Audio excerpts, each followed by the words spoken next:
Good afternoon, everybody, and welcome to today's Capital One Listening and Leading Seminar. We're pleased to offer this session today on time with the NCAA Media and Coordination and Statistics staff. We're going to be answering your questions on COVID-19 policies for the fall and spring sports and record keeping information like that. For today, we have four panelists from the NCAA staff. We have Sahar Abdur-Rashid, Matt Holmes, Jennifer Rogers, and Jeff Williams. Sorry about that. My name is Chuck Young. I'm the Assistant AD for Communications at Maryville University in St. Louis, and I'll be the moderator for this webinar. Once again, we appreciate everyone joining us today. We know there's a lot going on with both basketball and as spring sports are ramping up, so we appreciate that. A couple things before we begin. We'd like to say a quick thank you to our corporate sponsor, Capital One, presenting sponsor of COSIDA's Professional Development and the Continuing Education Series. Also, as a reminder, the on-demand webinar will be posted later on today on COSIDA.com and COSIDA's YouTube channel also. This will also appear as a podcast, and you'll be able to download it from the services listed on COSIDA.com. Please invite all your colleagues to listen in and watch the on-demand webinar, as it is free to everybody. Thanks again to everyone who's already submitted questions in advance, and we also encourage you to submit questions as the seminar goes on. Please place them in the chat box, and we'll try to get to them as we can. Today, each of our four topics will be covered by our panelists, and each of them will give a short intro about themselves, and then we'll get going on that. We'll try to answer the questions that do pop up during those times, but we'll also leave time at the end of the sessions, and we'll go over those. Leading off for us is going to be Jeff Williams, my good friend. He's going to be talking about the importance of submitting schedules and rosters. Jeff, why don't you give us a quick background about yourself, and then we'll get us going here. Sure, Chuck, thanks, and always good to be with you guys, and certainly thank you to everyone who's joining us, taking the time out of your day. As Chuck said, it's a really busy time right now with winter sports, spring sports, and even fall sports going on. So really challenging time for everyone. So we appreciate the time that you guys have given us. A little bit about myself. I just finished my 15th year at the NCAA. Seems hard to believe at this point. But before that, I spent 8 years at a couple of different Missouri Valley Conference schools, 6 years and 2 stints at Missouri State University, and then 2 years in between there at the University of Evansville. And I graduated from Ouachita Baptist, where I did a lot of sports information work when I was a student there as well. So many years ago. So yeah, the thing I want to talk about, the main thing, I just kind of want to kick things off a little bit and just talk a little bit. We're going to try to keep our comments brief so that we can answer the questions that you guys have. We really want this to be driven by you guys and try to answer as many of those questions as you have. But really just want to stress how important it is, as we continue to go through this current academic year, that you really keep your schedules and rosters up to date, even for the sports that aren't NCAA LiveStats. We all know by now the importance of rosters and schedules in the NCAA system when you're using NCAA LiveStats for various sports. But even as we get into the spring, we really don't want to diminish those, the importance of those for sports like baseball and softball. For rosters, for example, it's really the only way we know, the only way to make sure that we keep players linked as it relates to transfers or players that might be coming back that have fallen off the roster. If you took a player off the roster because they were going to sit out a year, but they've come back to the team for the current year, it's really our only way to keep those links. So if you can really make sure you follow those, I know that Matt will be giving some kind of tips on how to work with rosters here in a moment. And then schedules. We've over the last couple of years have now made it to where you can edit your schedules and results through our portal. It's just stats.ncaa.org/login. You can go in there. You can edit a schedule at any point during the season. You can mark a game as canceled. You can mark it as postponed. You can change a date. You can add another contest. Obviously, that's really important under the current circumstances that we've been playing under this year. So, and Jen will go through some more specific details on that. But something that we really want to stress, it's really helpful to us. But also, that's the way we know if the game is scheduled to be played. and then we should get that data from there. Also, obviously, it builds scoreboards and things like that. So just really important that you continue to do that. All of you guys do a fantastic job of keeping us up to date, but just always want to stress that. So with that, I'll kind of be quiet for now, and then I'll turn it over to Matt and let him kind of discuss a little bit more about roster best practices, but also the thing that's going to be really important is highlighting some of the policies that we're instituting as it relates to the COVID situation and the current season. So Matt, I'll turn it over to you. No, thanks, Jeff. Appreciate that. Again, my name is Matt Holmes, starting year 8 here at the NCAA. Previously worked as an SID in the membership at Western Illinois University, Western Michigan University, and my alma mater, the University of Indianapolis, and now working on various things here at the NCAA about 5 different sports across a couple of divisions. And also for all of those that follow along, I'm the main point of contact and for the @NCAA Stats Twitter account. So appreciate everybody who follows us on there as well and kind of growing that. And those of you who have over the years have sent things and different stuff that we're able to highlight and help amplify, statistical accomplishments and records on your campus. Jeff mentioned kind of in terms of rosters, a question that we began to get really back last March and April when the seasons and everything began to shut down and postpone, even going into the fall. And I'll start kind of with those spring athletes from 2020 who played partial seasons in 2020. And the question that's kind of come is, what are those now? A sophomore softball player in 2020, and she comes back here to play in 2021, is she?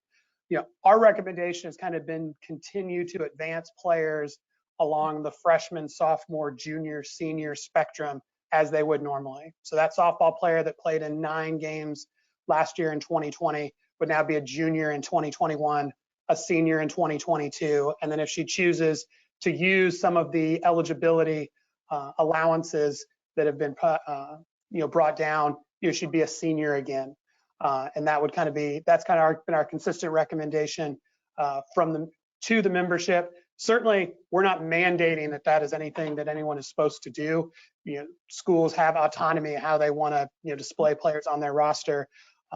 That's our recommendation. Our main point would be is make sure it's consistent. So what you're publicizing on your websites and your game programs, in your record books, those different things, matches what the NCAA has. So if somebody looks at the national rankings on stats.ncaa.org and sees that a player is a freshman, that you're also saying she's a freshman, or a sophomore and a sophomore, where we get confusion amongst, between schools, media, fans, is a player's listed as 1 year on a school's website, but that's not the same on the NCAA website. So the main point is consistency, but again, our recommendation would be to kind of keep on the general spectrum.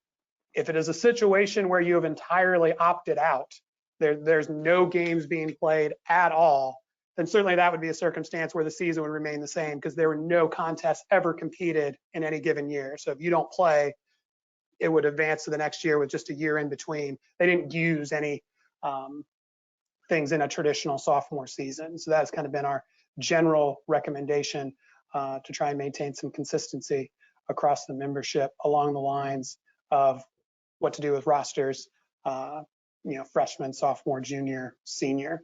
A question that came in along this one is, what to do with seniors that are actually now graduate students.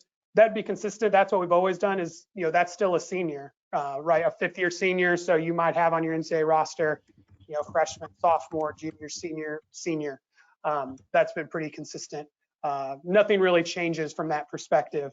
We don't offer graduate in our drop-down menu. So again, it would just be senior. Our drop-down menu is just the main 4 options that we have. Certainly, I know there are some schools that do, include redshirt designations, or if someone's a graduate student, list them as a graduate student instead of just putting as a senior. That is fine to continue to do on those institutional materials. Our system, we're not looking to add anything new, and we'll maintain kind of the freshman, sophomore, junior, senior. Hey Matt, there's another question about that was similar to what you were talking about. What's the rationale behind allowing individual career statistics to count for 5 or maybe even 6 seasons? Yeah, I think that's a good question. And the easiest answer is it's part of their career. They're going to play. Those statistics and games don't count any less because they got another year added on because of the situation that we're in across the country and across the world right now. It certainly could. Many of those seasons, I think now we're more in a situation, right, where you could get an additional full season that you might not have gotten. So per game statistics, it's going to go in. You're still going to divide by that certain number of games. Where you could get is something as in just counting stat total points. There could be something, and we already include for situations where a player redshirts in our record books and has 5 years, we include asterisks and notations in the NCAA record book right now that includes this player played 5 years because they only played 7 games in this season because of injury or that situation. So we have accounted for that historically already in our record books. But again, those games won't count any different if they do get a 5th or in some rare cases a 6th year. So, that's our rationale to include, and not make subjective decisions of which season is supposed to count towards their career. Those games, are all regular games that count. And I think goes into, kind of my second point. Some of you may have seen, I think it may have gotten posted going back into the spring. We had kind of worked on, and based on a lot of questions we had gotten from the membership, posted what we call our COVID-19 policies on the primary statistics page on ncaa.org. And the main one that's kind of coming into play now, particularly in Division II and Division III, where you may be playing fall sports in the spring without an NCAA championship component, and how to designate those games. Certainly institutions and conferences are going to make that call, but if the designation is made that those are going to be regular season games that count towards a conference championship, or then you'll go on to have a conference tournament, or you're looking to count that towards your overall record or your coach's record, those are games, regular season games, and our expectations would remain the same along those lines, that we would receive statistics. They would count into the national rankings. We would have national rankings. They would count towards your career statistics. And those kind of things. I know some schools may be looking to participate in the spring like they have in the past as a non-traditional season. Again, at that case, if you're playing scrimmages or exhibitions, we wouldn't need those. We wouldn't need those statistics, similar to what you may have done in the past, where in a sport like soccer, you played a handful of scrimmages in the spring. I think the main point of that, those decisions need to be made up front. It can't be a situation where you play a game, you're short-staffed, and then after the game, hey, since we couldn't staff it, it's an exhibition game now. Those decisions need to be made up front on how you're looking, so that everybody, you and your opponent, are on the same page about how it's being approached. And those are kind of the main points, and there may be some follow-up questions. I haven't been following that, Chuck, so that may be. Yeah, no, there was another one about that. There were kind of two that were related before we move back on to Sahar. What about seniors that are currently seniors and then that are actually graduate students? So I guess people who are 5th year, graduate students, and then they might come back for another year. How are those going to be handled? Yeah, I think you sometimes see that where somebody graduates early, as a junior graduates. Again, they're part of your team, so you would use that add 5th year player option next year to add them back onto your schedule, and they're part of your team. You list them, as a senior again on the NCAA roster, and then we would include those going forward. Those would be an additional season onto their career profile, and any stats that they earn, would accumulate as normal. I think it's important, as Matt said, Chuck, to note that there is a way to add those players back on, and Matt touched on it. That add 5th year player option when updating a roster is really key. And it may be worded poorly because it says add 5th year player, but the fact is, any player that you've removed from your roster in the last couple of years, if they've come back onto your roster, let's say after their freshman year they decided they weren't going to play, they come back, then yeah, you can hit that button and add them back on. And yeah, I see that people are asking about a 6th year player. Same thing is true. Anybody that has fallen off your roster for some reason, either they've automatically come off or you've taken them off in a previous year, you can use that 5th year player button, and you'll get a list of players who were on your roster in the previous 2 years but aren't currently on your roster now, and you'll just hit a button to add them back on. It's really simple. Hopefully, we try to make that pretty easy for you and make sure those careers stay linked. Mm-hmm. All right, let's try to move along. We'll get to those other questions as we can, but let's move on to Sahar. She's 3rd up on this list. She's going to give us a reminder on how championship years are going to be recognized, as well as credentialing recommendations. Good afternoon, everybody. My name is Sahar Abdur-Rashid. Like Matt, I'm entering my 8th year at the national office. I have a host of championships as well, doing media coordination for FCS and Women's College World Series primarily, and then media coordination liaison for several championships such as swimming and diving, ice hockey, D2 and 3, softball, and from a statistical standpoint, managing for Division I field hockey and Division II field hockey as well. I'm going to talk a little bit and switch gears and talk a little bit about media coordination at championships, as well as a piece of record books. From a record book standpoint, we wanted to make sure we let everyone know that although the fall moved to in between winter and spring, your fall season is still for this particular year, 2020. So please don't designate it as anything different. It won't be the 2021 championship FCS played in 20, even though it was the season was 2020, so it will be played, even though it's played in 2021. We just want to make sure that it's designated correctly for 2020, and that would be across the board for any of those fall sports. And then the same for the spring sports, they would stay in the current year cycle that we're in as well. And then moving on to media coordination, a couple of things we wanted to let the group know. First, a couple of weeks ago, everyone should have received an email with links to the Return to Championships guides. We have them separated out by sport that are a guide to assist you as you're managing championships from both a preliminary site recommendation as well as all the way to final sites of how to work with our tiers and manage the championship, not only from a media standpoint, but overall championship operations.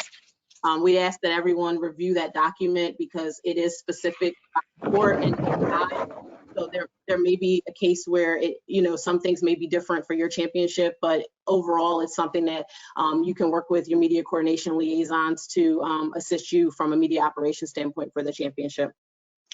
Another thing with media credentials that fall under that guise of media operations, for the past maybe 5+ years, I believe, we've been providing a generic credential to the membership if they need it when they're hosting championships. We'll continue to do that. That's typically for your preliminary sites and for sites that an NCAA media coordinator is not on site for final sites, so that if it hopefully is one less thing that you have to worry about as you're managing media operations for the championships. We'll continue to do that. It's key that this year will be key that you are paying attention to not only the tiers and those access points for championships, but also you'll probably be getting information that's a little bit different from previous years regarding travel party and how you're able to utilize staffing for the travel parties, just due to the fact that many of you are dealing with it on your campuses right now with regular season, with media that you're allowing on and at your games. The same will be said for the championships, and you'll probably see some protocols in place for photographers and team photographers, team content, team videographers that may be a little different than previous years. So it'll be very important that you're working with your media coordination liaison, your operations staff, if you are hosting a championship, so that because those policies will be a little bit different. And then lastly, I think it's, I've kind of said this along the way, but it's important that you are communicating with us. If anything is changing, if something is abrupt with, championships or if something just seems off, that's what we're here for. If we're not on site for the championships, we're still here to help you along the way with the championships that our staff is not able to be there for. So, and no question is a small question. You'll be surprised. It may be something that, if we've never heard of it, we want to be able to let the rest of our staff know so that they can let everyone else know, or it may be something that we are aware of and we're processing and figuring out the best way to alert the membership as well. Okay, let's move on to our cleanup hitter. Jennifer Rogers is going to be talking about some of our scheduling best practices, and this is maybe where conferences revamp entire schedules and other big picture things like that. Jen? All the fun things. Hi, everybody. I'm Jen Rogers. I'm in my 16th year on staff. I primarily work with Division II sports, so I know a lot of you hear from me way too much for D2 volleyball and softball and basketball. Although this year I've moved over to D1 men's basketball as well. So I'll go ahead and jump into some of these things scheduling. I actually know a couple people emailed me today about deleting their schedule because the conference has completely redone it. So it's a weird year. We're trying to figure this out just like you are. So we have learned some things going through the winter. So for example, say your league does redo the entire schedule after you've already put your schedule into our system. What we figured out is the easiest way is to just let us know, and our staff will go in and wipe out all conference games. Then you as a conference can go back in and enter the new schedule. It's just a lot easier than trying to edit games and decide what day they go on, and then you can't edit your away games. It gets really messy. So that's the best way to do it. And along that process, if once we let you know that you can go in and just put in your home games, because that's going to put it in the opponent's website as well. So that's a shortcut at least. We know we've heard some feedback on the edit schedule, and we know it's a hassle that you can't auto upload, but hopefully if you are just worrying about your home games and your opponents are taking care of their games, that shortens the process a little bit. That same method would apply. So our spring links closed, but we know a lot of conferences didn't have their full conference schedule out yet for baseball and softball. So kind of the same method applies. Go ahead and as a league, put in your home games. Your opponent should be putting it in. It should populate your whole schedule. Communication's just big there. So if you have a road game that needs to be fixed, don't hesitate to reach out to the opposing SID and just say, hey, can you adjust this? Or obviously you can let our staff know. We're always happy to make schedule changes, though. I mean, baseball and softball, we love when you can make your own. Especially for these tournaments that will get wiped out. So along those same lines with schedules, some of you may have noticed from basketball, if a game is postponed or canceled, we're leaving that on your schedule. It's not deleted. We've also got some feedback on that, but that is selfishly for our purposes. We're charged with tracking how many games have been canceled, postponed, and played. So we realize it could look a little messy, but we're trying on our end to tabulate these quote unprecedented times, how the season has progressed and what's happened with that. So we appreciate your patience. We know it isn't the cleanest look when you might have 4 games on one day, one that was originally scheduled and canceled, 2 that you tried to pick up and got postponed, and then a 4th game with the team down the street that's like, hey, we can play today. So just bear with us on that. Again, if you ever have questions about schedules or you're running into issues, just let us know. We're happy to make those changes. A couple other things that we have been frequently asked about are attendance numbers and how to best accommodate those or list those when you do not have fans in attendance. We're saying to go with a 0, even though we recognize you do have your players there, travel party, or you might have a handful of venue workers there. We think 0 is the easiest option for no fans, just because from a historical standpoint, when you look back at that in 5 years, you'll realize, like, yes, we had no fans. Our attendance was 0. It wasn't a random number like 54.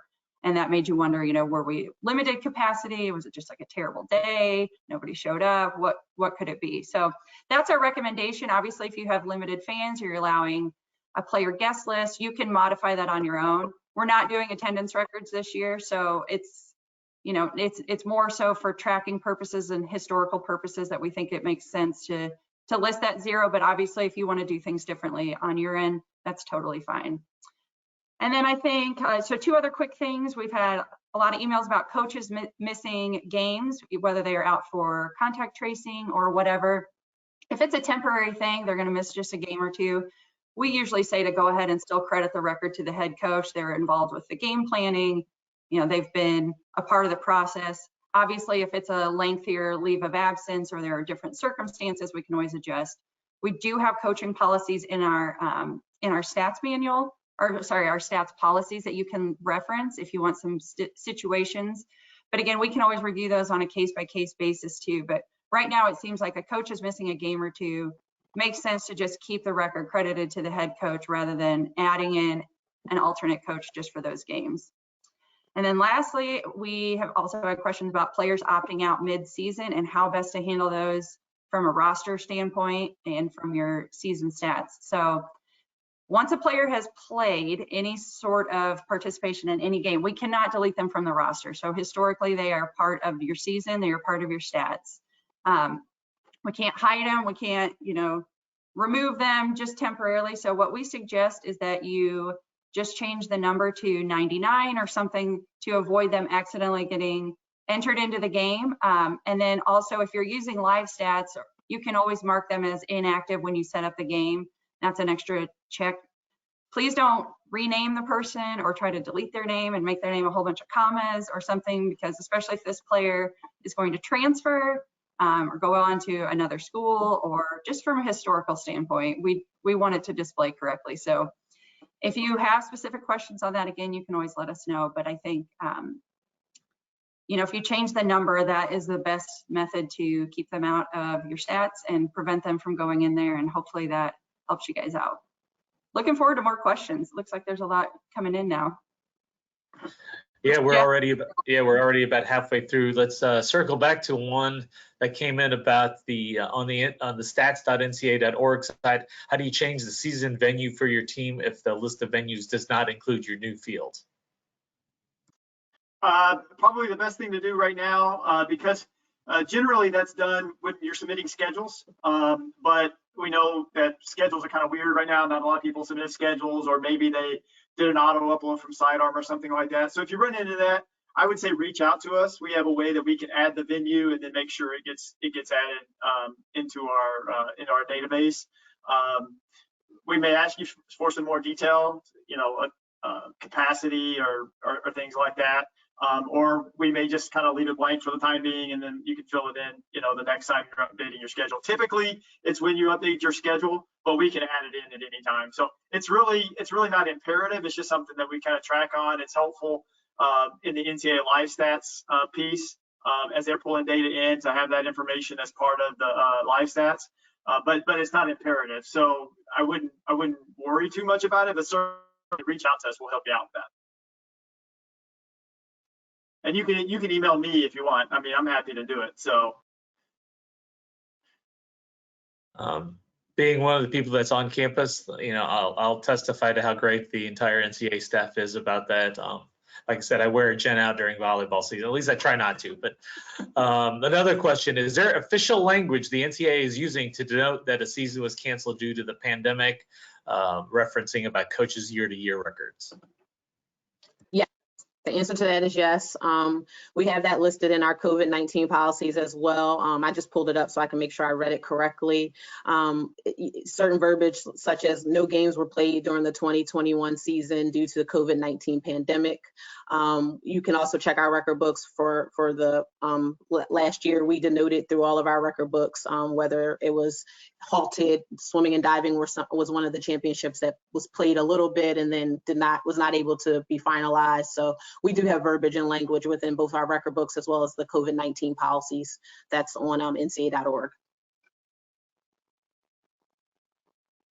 Another general audience question there, how they want to know how the best way to train students when we normally rely on student athletes who are now playing this spring. What are your thoughts on those? That's a great question.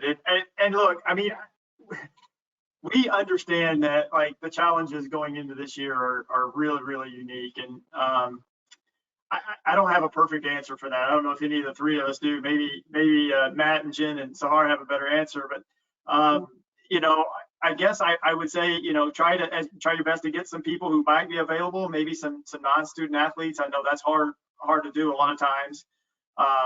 And maybe talk to some of your other SIDs that are around you that are in the same situation. Maybe they have some students that might be interested in helping out.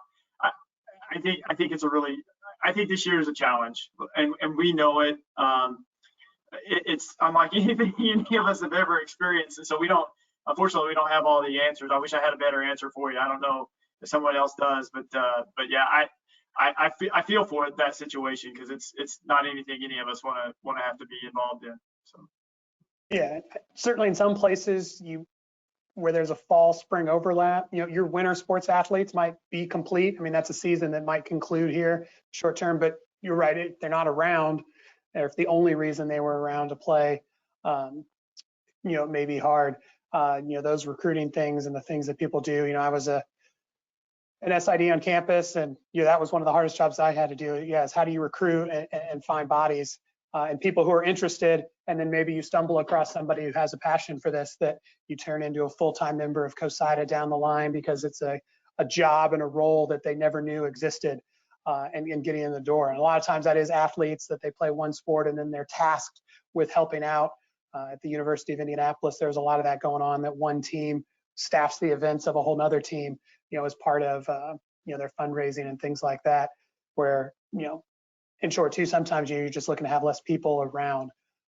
So yeah, I think, as Jeff said, no great answers on our end. That may be an additional one that they add for the Capital One listening and leading series of people that have had some success doing that in this time, finding some people and whatever they can offer to do and be involved. Yeah, and I should say, I mentioned other students. It's not lost on us that students, by and large, aren't on campus either, and that a lot of them are doing the learning virtually. So, we feel for you guys. I mean, it's tough. I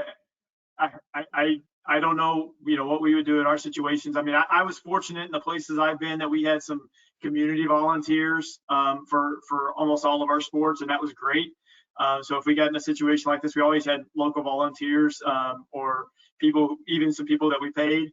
But you're right. It's a question that's tough to answer. And I think Matt hit the nail on the head. Is like, I mean, these forums are the way to do that, is to share ideas and things like that. And so if there's a way that you can communicate with other SIDs that are in the same boat and find some best practices, that's really the best thing we can do.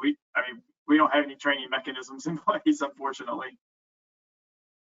I mean, I know, speaking for someone who's on campus, we just try to do the best we can and use whoever students, athletes, for whenever that we just basically work around their schedule. And if they can only do maybe half the number of games that they normally would have, that's and from my point of view, that's better than nothing. So that's how we're doing it at Maryville. Let's return to another question. It looks like there were a couple of these wondering about is there going to be a special notation of seniors who come back and maybe artificially pad their career numbers? Is there going to be a notation or something? Yeah, I mean, I think Matt touched on this a little bit as it relates to our record books, that sometimes we do have that in some of our record books that, this player may have played a fifth year or whatever the case may be. The other thing that's important to note here is, all of our teams across all of our sports play a different number of games. So this isn't really unheard of. Yeah, having 6 years is a little different than we've ever seen before. But like Matt said earlier too, we've had players that maybe got a medical red shirt and got part of a fifth year or whatever the case may be, or we've had teams that play 80 games in 1 year where another team in that same sport may play 50 games, in a baseball situation. So it's not unheard of that we have a lot more games for some players than other players. And so that's part of the other reason why we sort of, are combining them all. Do I anticipate that we'll have a lot of asterisks next to names because of, a lot of sort of padded stats, for lack of a better term? I don't think that's going to happen a lot, but I mean, it is something, I guess, that if something is really out of whack, or if somebody, breaks a record because they got, basically 5 full years. I mean, I think it's something that we'd have to look at in the record books. Our data in our database doesn't have an easy way to make an asterisk, just automatically in our data, but certainly in our record books where we are more manually editing those in a sense, that's something that we could probably do. Once again, we want to remind the audience to go ahead, and if you have questions for our NCAA stats crew, go ahead and submit them into the chat. We're still trying to catch up on a lot of them, and we'll move on to the next one. Says, new SID here.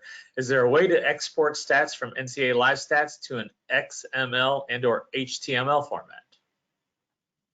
I'm sorry, was that for season stats? Is that, I'm sorry, Chuck. Well, I think Asking about season so. stats. Yeah, I think so.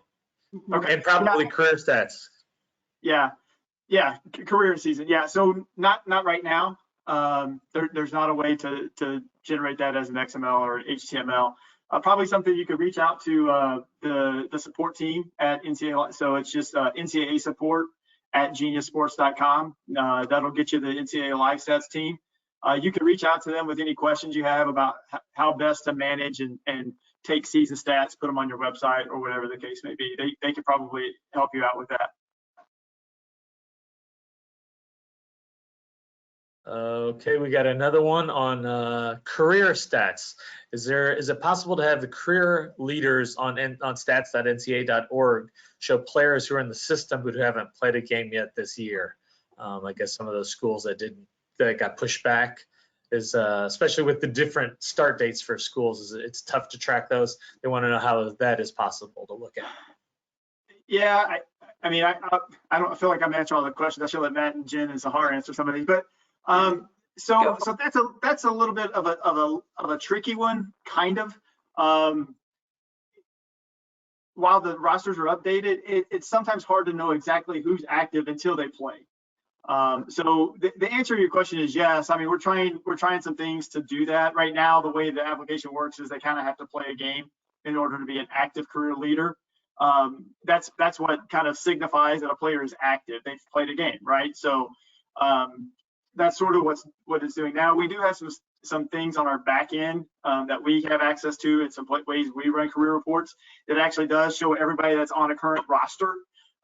So even a team that hasn't played this year, but this year it's especially challenging, right? Because if I still have rosters for teams that have completely opted out of the season, and should those players who have opted out of the season be included in our active career leaders?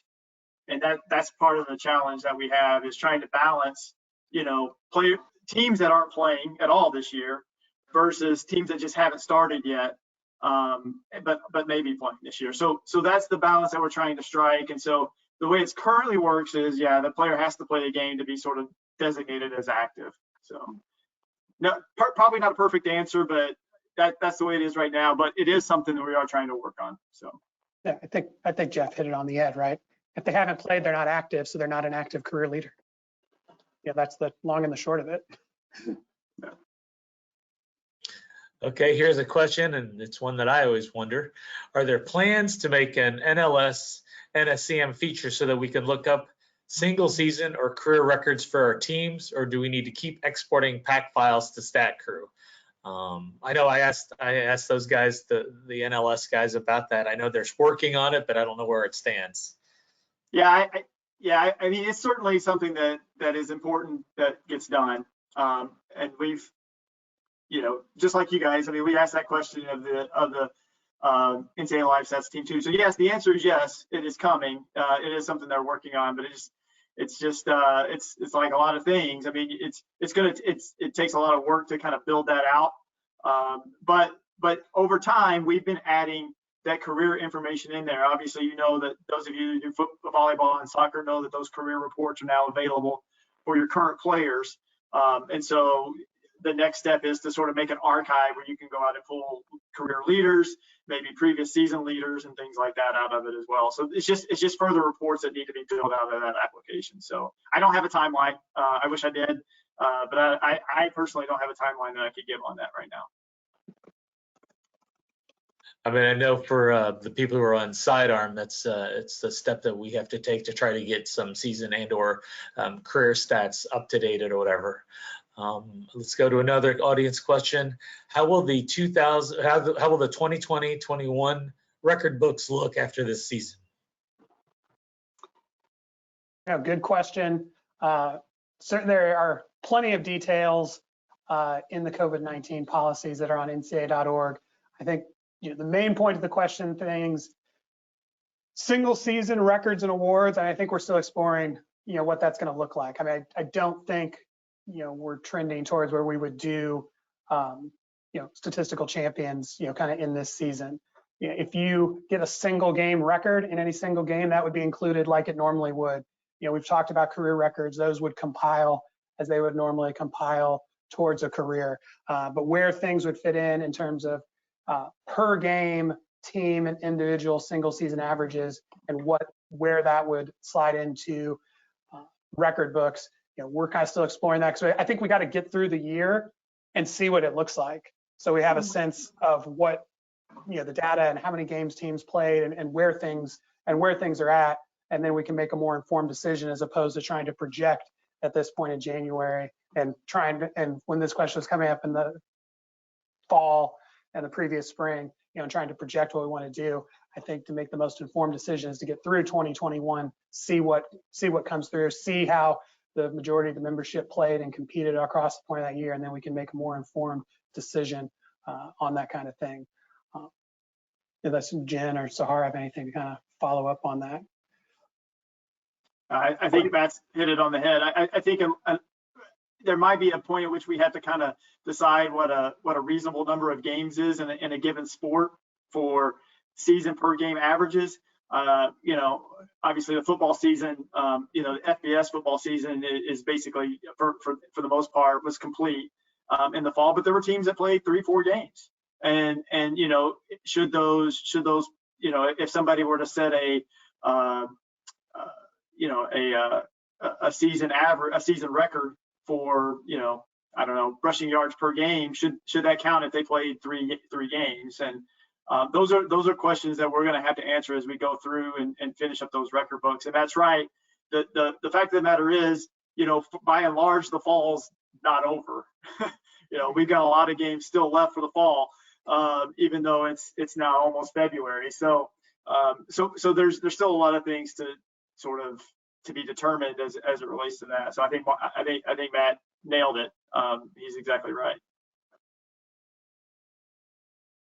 I wanted to go back to something that Sahar said about credentialing for the championships.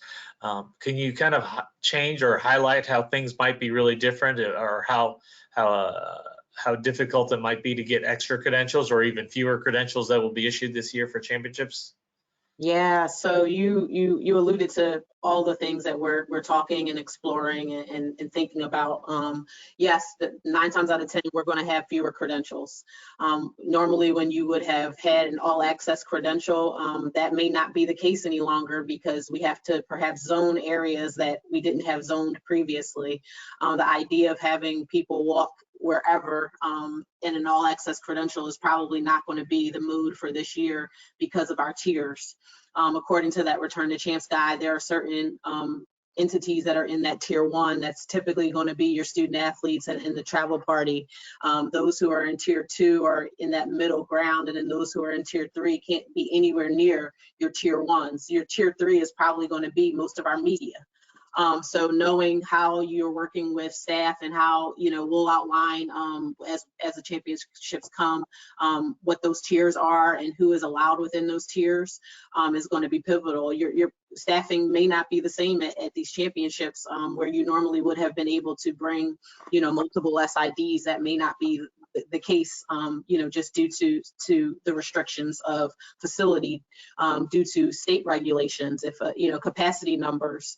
There are a lot of things that are going to go into how we are able to staff championships and cover the championships. So I got to tell my AD he can't get onto the wrestling mat, right?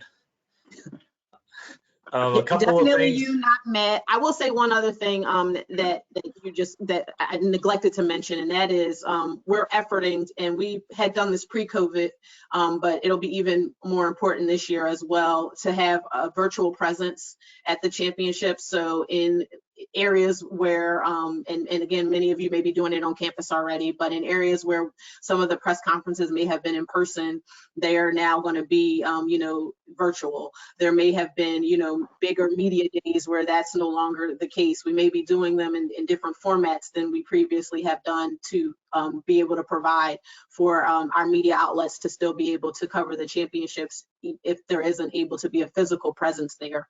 Restrictions on seating capacity as far as in the venue, our layouts of seating charts and where media is going to look very different than it has in previous years. So again, it's just going to be very important that we are communicating with one another, that we are paying attention to the documents that are being presented from either our operations staff or media coordination staff, so that we still want obviously everyone to cover the championship, but it's going to just have a different look than it has in previous years. And a note to the audience, there'll be some posts and PDF links to the COVID media coordination policy. Also, that's going to be on there is going to be a who to contact on the media coordination and statistics staff. I know me personally, I have it bookmarked, so I know who to bother on a regular basis. But those will be included on the webinar story on COSIDA.com. Let's see, we got a general, it looks like it's a comment. The current players' career stats are looking great. Looking forward to seeing more options in the future. Are there going to be some other options that are going to be brought forth to the membership? I'm guessing that's an NCAA LiveStats question. And so yeah, I think the biggest thing is just what you guys asked about earlier. And that is the biggest feature coming up would be the ability to do more career reporting, more archive type tracking.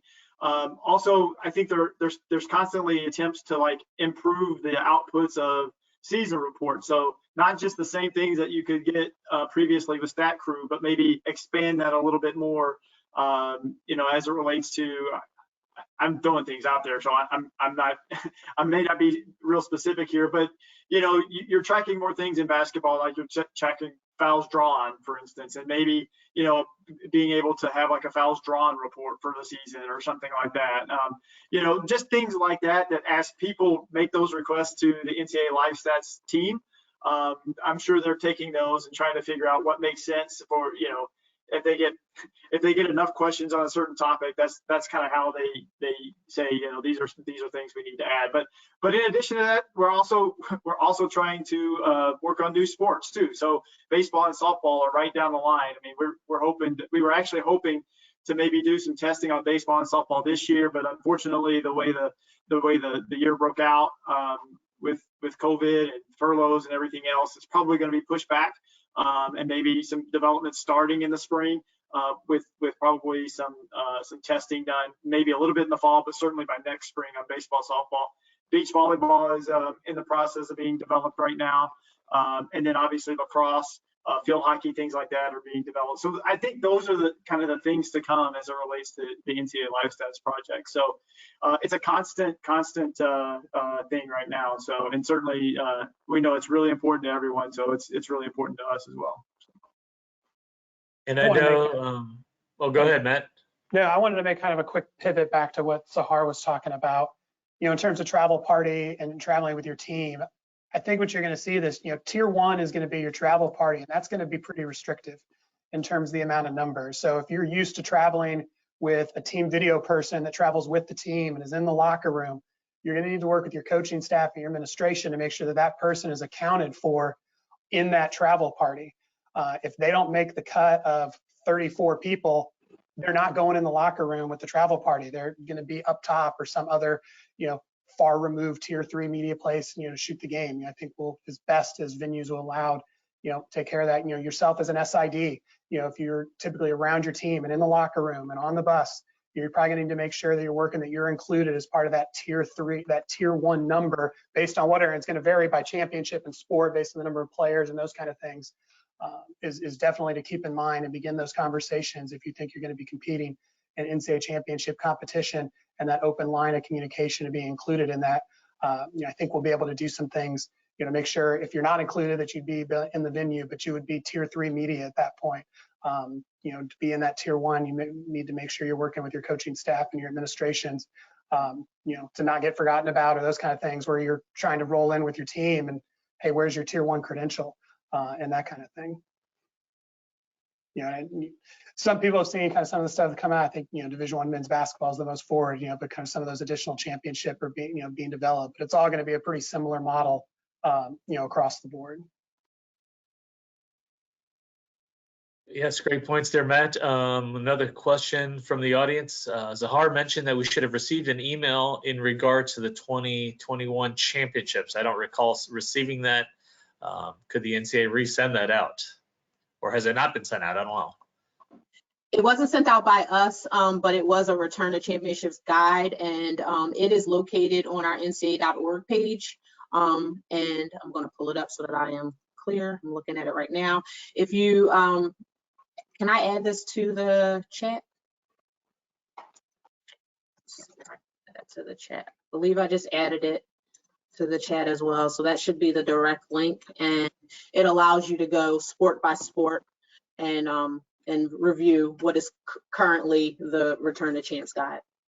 Yeah, as Sahar mentioned, that wasn't sent out by our staff necessarily, sent out by our operations staff. It's possible, and we don't have insight into where it was sent. It's possible it may have been sent to people who are already been selected as hosts, and that's how they distributed it, at least initially, and then put it in this online form, sort of for the global masses. Or it could have gone to ADs, and the ADs didn't pass along. I mean, we've all been there. We've all been there. So we don't really know. We don't really have the insight on how it was sent out. But yeah, Sahar's provided that. I know Bones just reposted it so that everybody can see it.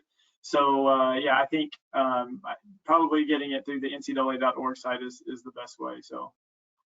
And I would say that it's a working document. So with everything, with our COVID policies, with all the things that we're mentioning as links, know that it's fluid. We're every day having conversations with, what these policies look like and how it will pertain to each individualized championship. So just bear in mind with that as well. Our new favorite phrase is moving target. So yeah. Yeah. I like to say I want to go back to the precedented times. We've got a couple more minutes left here. Again, if you got some final questions for the NCAA staff here, please put them into the chat. I wanted to go back to something that Jennifer Rogers said. What are some other best practices that we should do for scheduling that'll make our lives easier and your lives easier, especially as we talk with the rescheduled sports for like baseball and softball in the spring?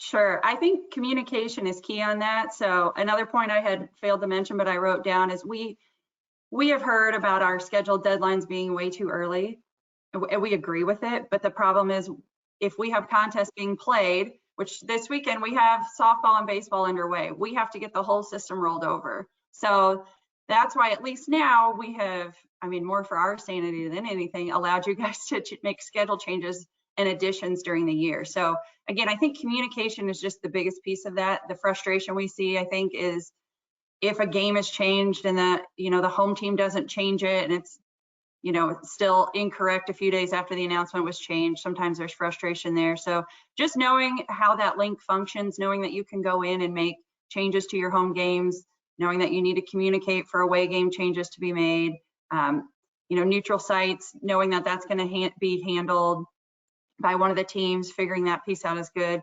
Another reminder, I guess, would be for conference tournaments. A lot of people put TBA placeholders on their schedules, which is okay. A lot of times we delete them out.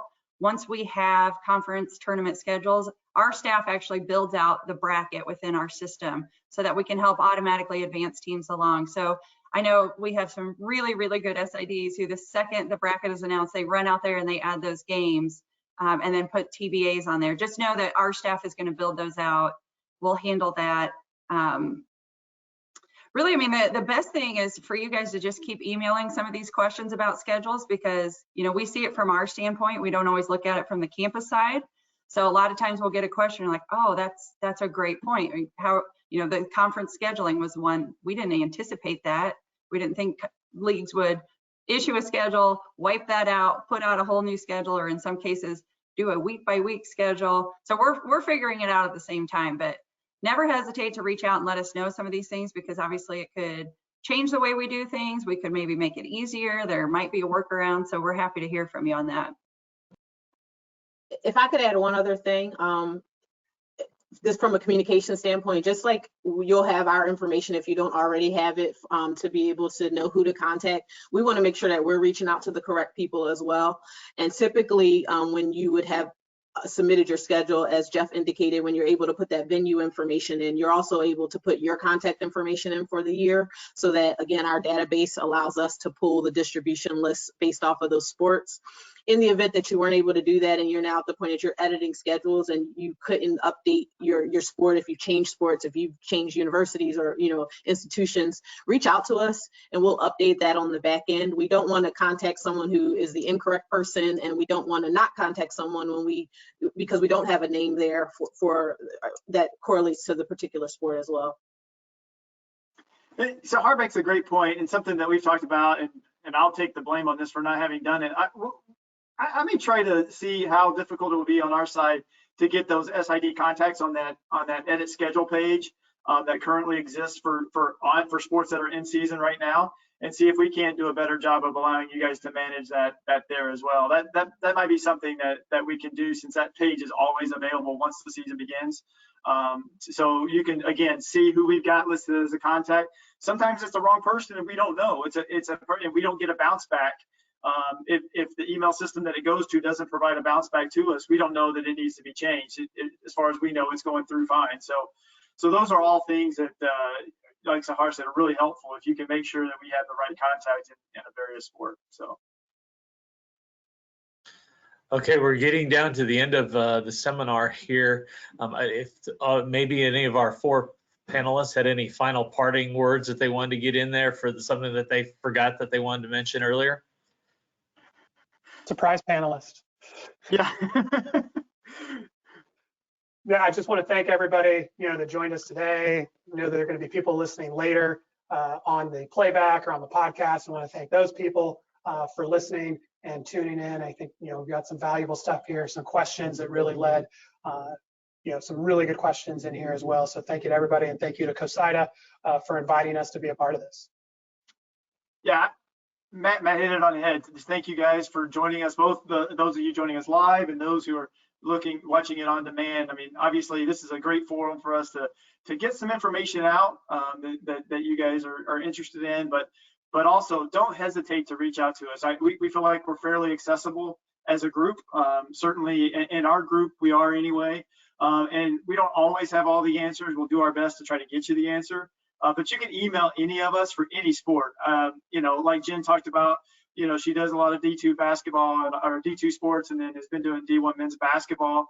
I do baseball and football in Division I primarily, but I mean, if you email me a lacrosse question, I'm going to answer it if I can answer it. I'm not going to pass it off unless I can't answer it and I need to send it to Matt or to Mark Baddock or somebody like that. So, but if it, typically, some of those questions are, I've got a problem with my lacrosse roster when I'm putting it in. Those are questions that any of us can answer. So don't hesitate emailing any of us, and we'll get you the answer. Okay, like I said, we'll basically wind this up now. Thanks again to Sahar, Abdur-Rashid, Matt Holmes, Jennifer Rogers, Jeff Williams. Like I said, appreciate everyone's time. Reminder that you can find this webinar on demand later this afternoon and on COSIDA.com, on the YouTube channel. It's also going to be in a podcast format. All the links will be on COSIDA.com, and all the in-demand options too are going to be free. Once again, the next big COSIDA webinar will be pre-taped. It's going to be the NAIA SIDA seminar, which will be available Tuesday, February 9th. That'll focus on mental health and physical wellness for the spring semester. Once again, more details to come on COSIDA.com.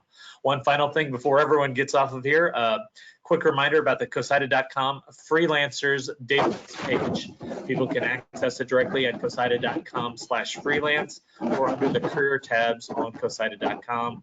We encourage everyone to get added. You don't need to be a member. It's basically for freelance statistician and other game day personnel. That's it. Like I said, we'll wind this up, and thank you everyone again for joining us today.